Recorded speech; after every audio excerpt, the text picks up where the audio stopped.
Hello बच्चों और दोस्तों, आज हम कंडीशनल सेंटेंस पढ़ाएंगे जिसमें कि एक शर्त वाले वाक्य। अभी तक हम सभी टाइप के सेंटेंस पढ़ा चुके हैं, लेकिन कंडीशनल ये जो क्लोज होते हैं उसमें एडवर्बियल क्लोज में आते हैं, लेकिन सबसे ज़्यादा बोले जाने वाले सेंटेंस होते हैं जो कंडीशनल सेंटेंस, जो कि इफ से और वहन से बनते हैं। ज़्यादातर इफ से इसका उपयोग किया जाता है। तो ये जो कि हर जो टीचर पढ़ाते हैं कि भाई ये 3 प्रकार के होते हैं, first condition, second condition, third condition. लेकिन एक जीरो कंडीशन भी होती है, जीरो कंडीशन। तो इस प्रकार के ये 4 तरीके के होते हैं।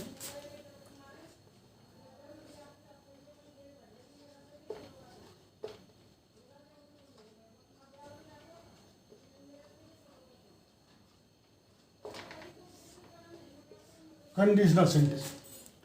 अब ये जीरो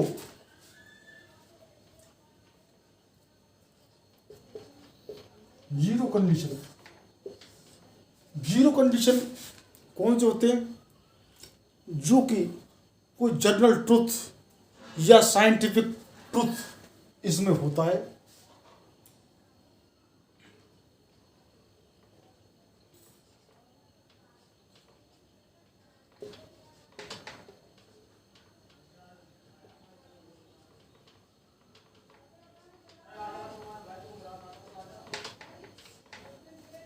इसमें ऐसी बात होती है, और जो इसमें हम जो बता रहे हैं इफ से इसको बनाते हैं, तो जो कंडीशन होती है कि यदि ऐसा होता तो ये इसको प्रेजेंट इंडेफिनिट का टेंस होगा। इसमें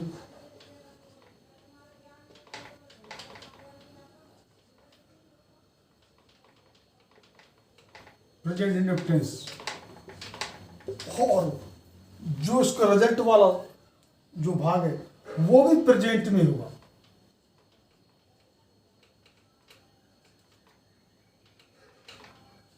प्रेजेंट सिंपल, इसको प्रेजेंट सिंपल भी बोलते हैं। प्रेजेंट सिंपल, दोनों भाग प्रेजेंट होंगे। और तुम ये करते हो तो ये होगा, ये करोगे तो ये होगा। सीधी मतलब जनरल ट्रुथ और साइंटिफिक ट्रुथ, यही, और उसका बहुत कम प्रयोग होता है लेकिन होता है। कुछ एग्जाम्पल,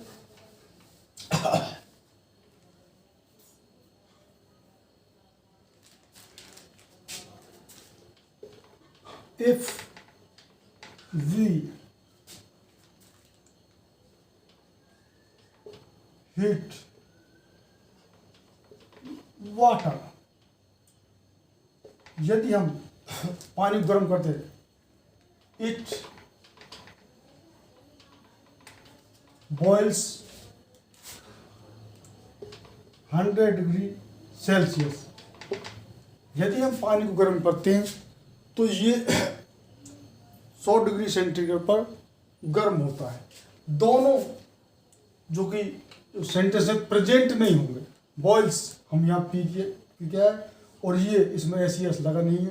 हीट तो वी जो कि हमारा सब्जेक्ट है, और जनरल ट्रुथ जैसे इफ वी हीट आइस, यदि हम बर्फ को गर्म करते हैं, इट मेल्ट्स, यदि हम बर्फ को गर्म करते हैं तो पिघल जाती है। दोनों सेंटेंस बिल्कुल प्रेजेंट में ही बनेंगे, प्रेजेंट इंडेफिनिट, मेल्ट्स। और ये साइंटिफिक ट्रुथ है। और ये जो कि अब जो क्लोज बताएंगे जब वहाँ पे, अभी हम इसकी इतनी चर्चा नहीं करेंगे, बस थोड़ा सा हिंट दे रहा हूँ। ये जो कि इंडिपेंडेंट क्लोज है, और ये जो कि ये डिपेंडेंट क्लोज है, और ये इंडिपेंडेंट क्लोज है। मेन क्लोज और इंडिपेंडेंट क्लोज। तो क्लोज वाली बात हम बताएंगे, ये कॉम्प्लेक्स सेंटेंस हम आते हैं। लेकिन अब तो तुम सिर्फ ये समझो कंडीशनल सेंटेंस। और general general truth. If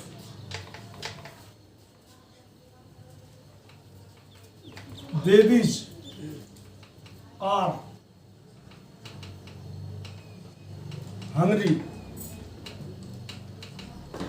they cry। यदि बच्चे भूखे होते तो वे रोते। जनरल ट्रूथ है ये, जनरल घटना घटित होती है। तो ये जनरल साइंटिफिक ट्रूथ और जनरल ट्रूथ। तो ऐसी कंडीशन दोनों, यानी कि डिपेंडेंट क्लोज और इंडिपेंडेंट क्लोज दोनों प्रेजेंट में होते हैं। तो इसको बोलते हैं जीरो कंडीशन।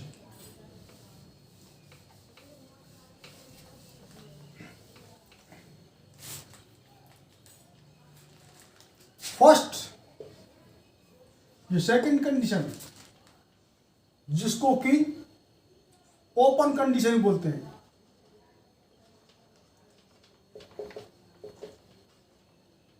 सीधी कि यदि ऐसा करोगे तो ऐसा हो जाएगा। इसमें इफ से जो क्लोज बनेगा वो प्रेजेंट में आएगा।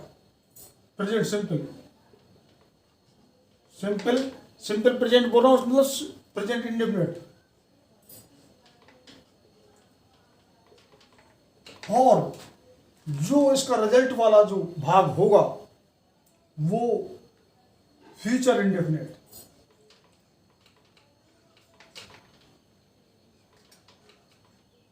यानी कि फ्यूचर सिंपल बोल।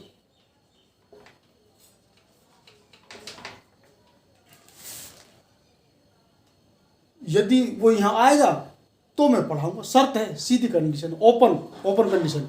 यदि वो आ जाएगा तो मैं पढ़ा दूंगा, जो कि पूरे होने वाले शर्त सीधे।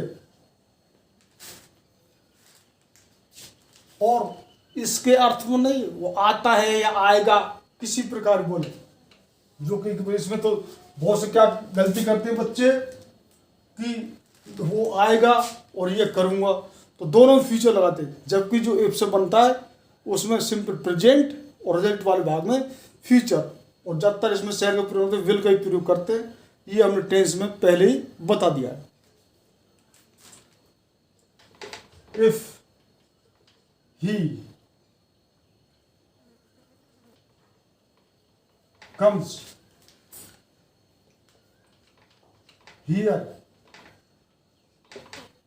I will teach him। यदि वो यहाँ आता है तो मैं उसको पढ़ाऊंगा। यदि वो यहाँ आएगा, ऐसे पूछते, यदि वो यहाँ आएगा तो मैं उसको पढ़ाऊंगा। सीधी open condition.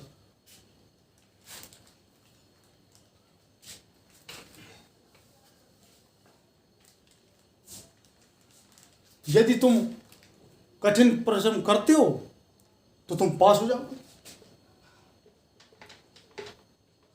If you work hard you will pass. ये जो शर्त वाला जो भाग है, इफ, इसको यदि बोलते हैं। और अगर, हम अगर बोल सकते हैं, अगर तुम पढ़ते हो, कठिन परिश्रम करते हो तो तुम पास हो जाओगे।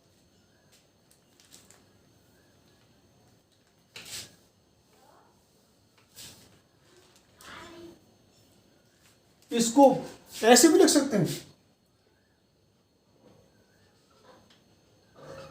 जो मेन क्लोज है या इंडिपेंडेंट क्लोज है उसको पहले लिख सकते हैं।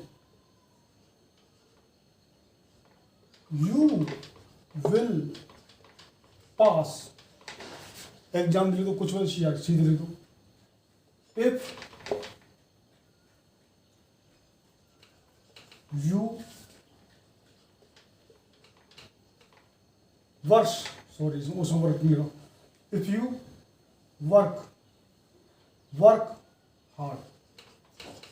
इसको जो मेन क्लोज है या इंडिपेंडेंट क्लोज को आगे लिख दो, डिपेंडेंट क्लोज है उसको पीछे भी लिख सकते हैं। इसको ऐसे भी लिख सकते हैं।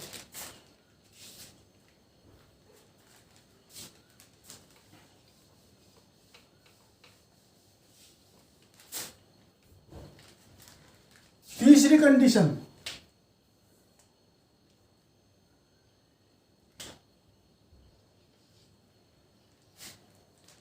जिसको कि इमेजिनरी, काल्पनिक वाली कंडीशन बोलते हैं। इमेजिनरी यानी कल्पना करनी है, बिल्कुल झूठ बोलना है। मतलब अगर तुम ऐसी स्थिति में हो नहीं, बिल्कुल प्रेजेंट में ये बात होगी, प्रेजेंट में तुम वो चीज़ हो नहीं और लेकिन मानो, कल्पना करो इसमें, बिल्कुल कल्पना होगी, जिसको कि इमेजिनरी सेंटेंस बोलते हैं।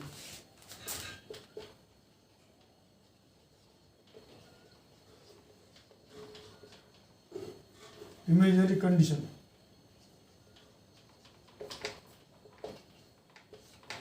थर्ड टाइप, और इसमें तीन तरह की स्थितियाँ होती हैं। स्टेट ऑफ बीइंग, होना, स्टेट ऑफ पोजेशन, किसी चीज़ का अधिकार होना, और स्टेट ऑफ एक्शन, किसी चीज़ का एक्शन। तीन तरह की स्थिति होती है इमेजिनरी कंस्ट्रक्शन। और इसका जो कि कंस्ट्रक्शन क्या है, इफ, और इसमें पास्ट यानी सिंपल पास्ट यानी पास्ट इंडेफिनिट होगा। इफ सिंपल पास्ट, जिसको कि पास्ट इंडेफिनिट ये बोल देते हैं। और रिजल्ट वाले भाग में इसमें हमारा वुड का प्रयोग होगा, सब्जेक्ट, और इसका जो कि मॉडल है वुड, जो कि इसका पास्ट फॉर्म लिखा जाएगा विल का, वुड। शुड का हम प्रयोग नहीं करते इस तक, और भी कोई मॉडल आ सकते हैं, लेकिन वुड का अधिकतर प्रयोग होगा। और शुड, और ये आपको मालूम है कि मॉडल के बाद सीधी क्रिया की फर्स्ट फॉर्म, बेस फॉर्म।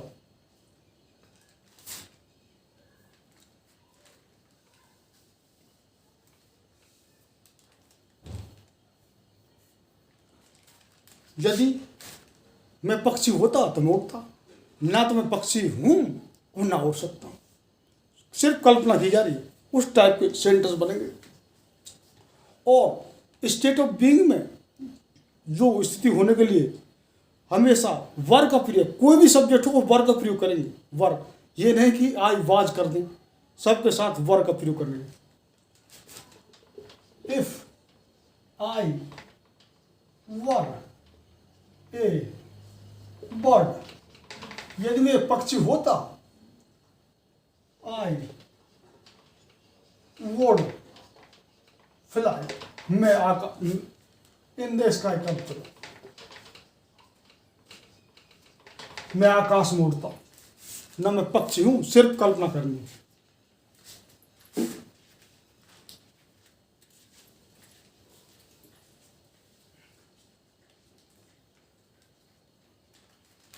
ये स्टेट ऑफ बीइंग है। होता, यदि मैं राजा होता तो वो काम करता, यदि मैं प्रधानमंत्री होता, यदि मैं पुलिस अफसर होता तो मैं गिरफ्तार कर लेता। हूँ नहीं, सिर्फ कल्पना करनी। ये इसको इसीलिए इमेजिनरी हमने नाम दिया, इमेजिनरी कंडीशन।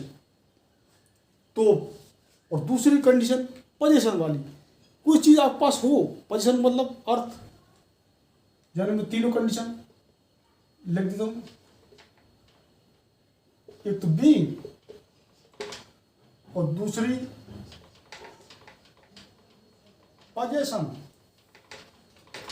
और तीसरी एक्शन, जो क्रिया जिसमें कुछ एक्शन हो। ये मैंने बीइंग का उदाहरण दिया था, स्टेट ऑफ बीइंग। अब पोजीशन, कुछ चीज रखना अपने पास, होना, लेकिन पास्ट बनाएंगे, कल्पना कर रहे हैं।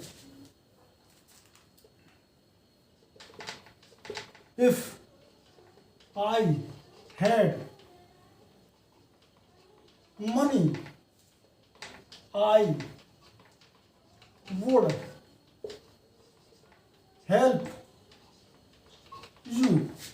यदि मेरे पास पैसे होते, ये हैव की ये पास्ट फॉर्म है, इसलिए सिंपल पास्ट है। ये हैव का हमने हेड करा दिया।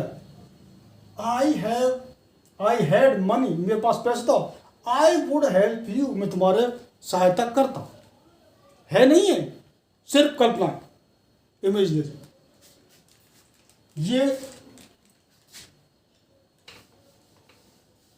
ये जो पोजीशन वाली condition, if I had a car I would lift you, यदि मेरे पास कार होती तो मैं तुम्हें लिफ्ट देता। चलो एक बना देते हैं, if I had a car I would lift you, मेरे पास कार होती तो मैं लिफ्ट देता। ना कार है और ना दी गई, सिर्फ कल्पना है। तीसरी condition, action. If you worked hard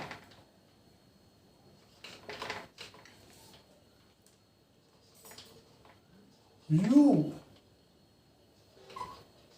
would pass the examination, यदि तुम कठिन परिश्रम करते, एक्शन, तो तुम पास हो जाते।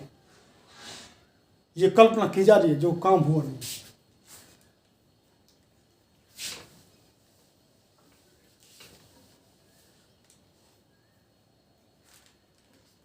तीसरी कंडीशन यानी चौथी, जीरो कंडीशन की, इसको बोलते हैं जो हम इमेजिनरी सेंटर, वो तो हम वर्तमान कल्पना कर रहे हैं, जो चीज़ हम है नहीं। लेकिन ये जो है अनफुलफिल कंडीशन, तीसरी कंडीशन,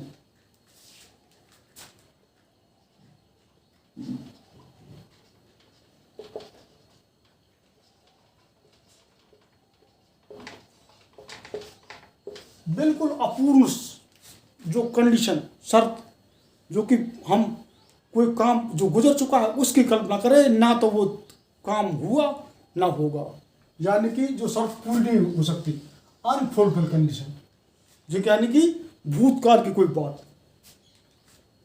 इसमें भी state of being, state of position और स्टेट ऑफ एक्शन, ये कंडीशन होती है।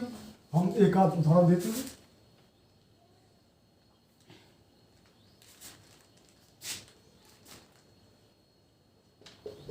If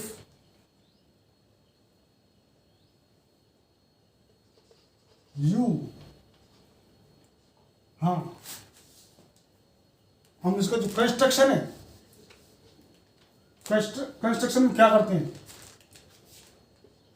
इसका जो कंस्ट्रक्शन है इफ केस, इसमें past perfect tense, past perfect tense आएगा, और रिजल्ट वाले भाग में हमारा वुड है, शुड है और थर्ड फॉर्म।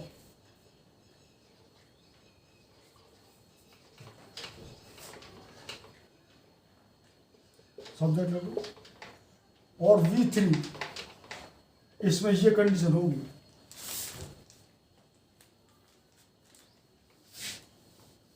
अनफुलफिल कंडीशन, जो कि भूतकाल की बात, जो कि गुजर चुकी है और जो कि अब काम हो नहीं सकता, हम सिर्फ उसकी कल्पना कर रहे हैं।